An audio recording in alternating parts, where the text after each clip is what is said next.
Hey everyone. Uh, in this video, I'll show you a full guide on how to fix Gumroad not showing sales in 2026. Yeah, if you've made sales, but they're not Decay in your dashboard, don't worry. This guide will help you track and fix the issue because, honestly, missing sales data can be confusing and stressful for any creator. So first, check your dashboard filters.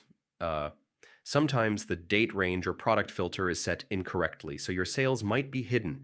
Switch to all time or adjust filters to make sure everything is visible. Next, refresh your dashboard. Yeah, Gumroad data doesn't always update instantly, so reloading the page or logging out and back in can help your sales appear correctly. After that, verify your payment status. Some sales may be pending, refunded, or failed, so they won't show as completed transactions. Check your payment history to confirm the exact status. Also, check the correct account.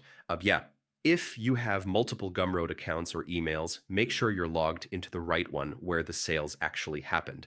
And review email confirmations. So Gumroad sends a notification for each sale, and checking your email can confirm whether a transaction actually went through or not. Finally, contact Gumroad support if the issue continues. Most of the time, following these steps fixes the problem and helps you see your sales data accurately in your dashboard. Hope this helped, and I'll see you in the next one.